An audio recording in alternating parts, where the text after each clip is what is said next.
Sad but true, the homeless are 4 times more likely to die early than those who lead sheltered lives. I have to ask why. Is it frostbite, booze, steam grate burns? No, no, and sadly no. Instead, the blame must rest on the iPod, the portable media player designed by Apple, a company cruelly named after a fruit that many homeless will never enjoy because they're dead.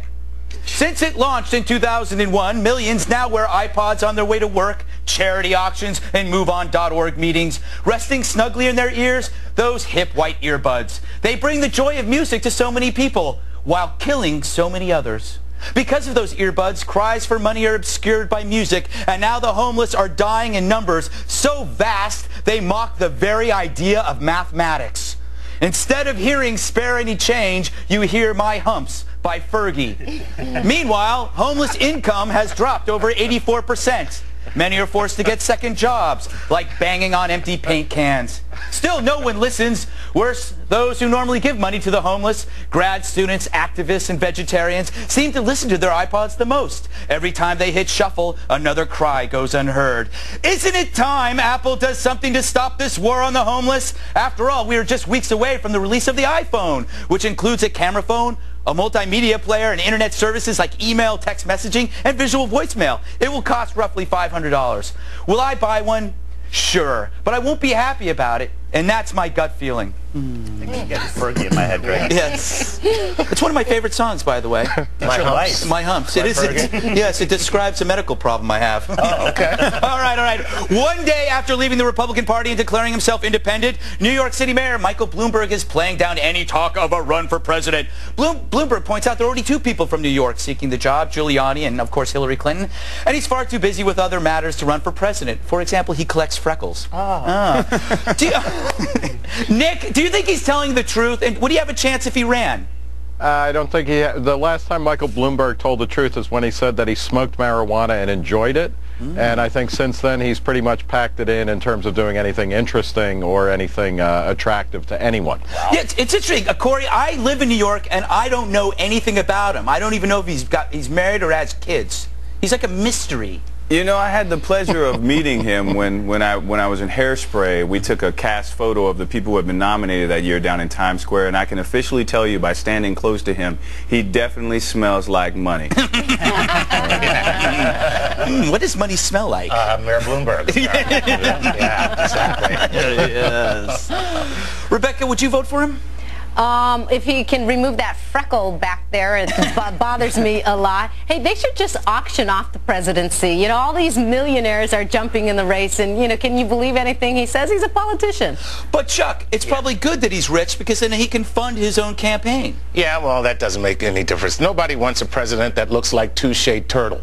That's basically the deal. That's why he's not running, okay? And he also said that he would only run if everybody else dropped dead. Yes. So if you start seeing other candidates hit the dirt, guess who the #1 suspect will be? Yes, it will He be. can definitely afford to make that happen. chances. He can pay somebody off, and people will start dropping like flies. But actually, Greg, FoxNews.com recently said that 6 out of 9 people don't rate him in name recognition as far as possible candidates are concerned. So I'd like to solve that right now. Mike Bloomberg. Now they know his name. There you go. Good. Anyway, that Red Bull is helping. On to the news. Researchers at the University of Oregon say the practice of paying taxes actually makes you a happy person.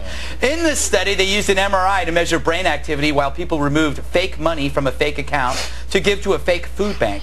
The MRI showed that the participants felt as happy doing this as they would receiving money themselves. The researchers, who are tax-funded, by the way, conclude that paying taxes makes you happy. But does this make sense? If they wanted to mimic the true experience of paying taxes, shouldn't they have had the people flush the toilet down? Flush money? Yes. Flush money down the toilet, and I ask you, Nick. Yes, they should have had us flush money down the toilet. Yes. I do not get too happy when I'm paying taxes. It makes no sense. How, have you? This is the worst study I've ever heard. It makes almost as much sense as flushing a toilet down the money. Okay, absolutely. It's time for stories which have no redeeming news value whatsoever. Bill? Well, Greg, join me as I strap on my bad accent goggles into a land of animal awesomeness.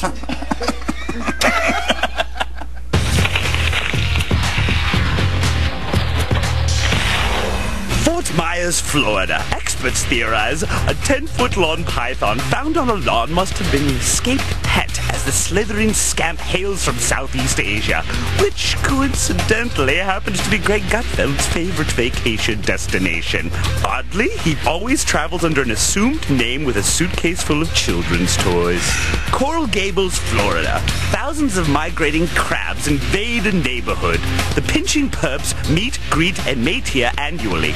I come for the networking, but I stay for the hot crab-on-crab sex, says one satisfied crustacean. Dorset, England. Sea Life Park employees keep the giant octopus Ollie occupied via an array of colorful Lego blocks.